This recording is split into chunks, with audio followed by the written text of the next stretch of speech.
Well, as many of us prepare to spend Christmas with family, friends, and loved ones, one Minnesota family will once again do so with heavy hearts. This will be the 7th Christmas the Larson family will be spending the holidays without one of their youngest family members, Jack. Jack was 3 years old when he was killed while he was trying to walk across a road near Merrifield. He was struck by a motorist who was passing illegally on the right. And while the family continues to mourn Jack's passing, they're doing all they can to raise awareness about the dangers of passing illegally on the right. It happened in an instant.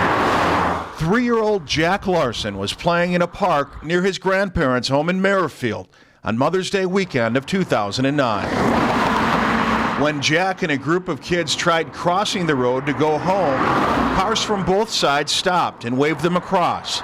All of the kids except Jack made it across before a man driving a minivan passed the stopped cars illegally on the shoulder and struck and killed Jack. The loss of this little boy, 3 years old, 9 months, 2 days old, we couldn't even explain what it's like. There's no words, there's no actions, there's nothing. But we really wanted to make something out of what happened to him, a statement, so this wouldn't happen again. And since then, Jim and Donna Larson, Jack's grandparents, have dedicated themselves to raising awareness about the dangers of passing illegally on the right. This was real pain, real hurt, and the way it turned out was we had 5 of our grandchildren there, and these children seen that and what they've been through. We want people to know the hurt and the pain that we've been through, and we want to know that it really makes a difference by passing on the right. The Larsons are selling magnetic bumper stickers like this one at gas stations and convenience stores to raise awareness about illegally passing on the right. The bumper stickers are catching on, but still law enforcement officials say passing illegally on the right remains a big problem in the state. You know, it's very frustrating for me. I know that it's frustrating for all the officers that are out on the road when they observe that in their personal vehicle. We have work yet to do. Billboards are also a part of the public awareness campaign.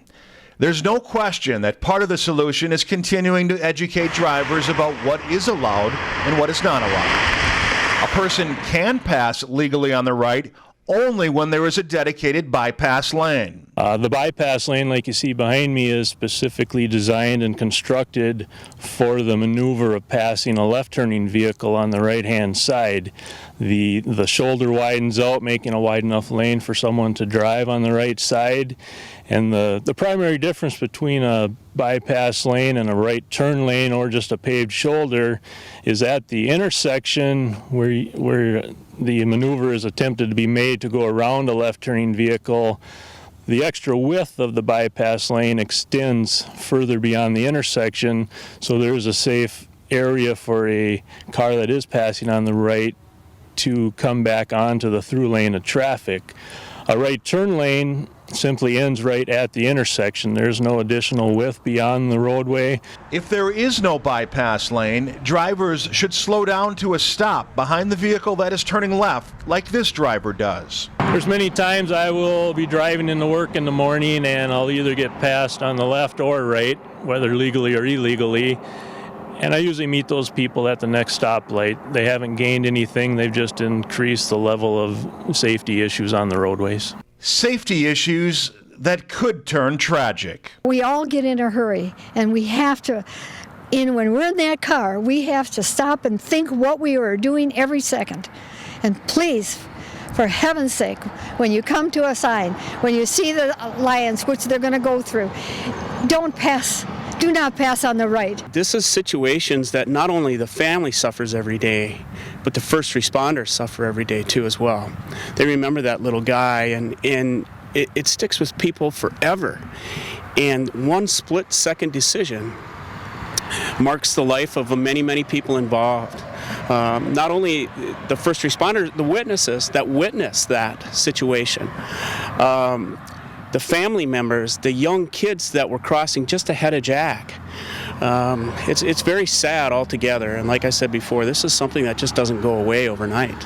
This is something that the Larson family will live with forever, and I know that law enforcement will, those of us that were involved and those of us that knew about it will remember that forever. In May of 2011, a jury found 68-year-old Sherman Frederick of Cross Lake guilty of criminal vehicular homicide and careless driving for the death of Jack Larson. Frederick was sentenced to 11 months in the Crow Wing County Jail and supervised probation for 10 years.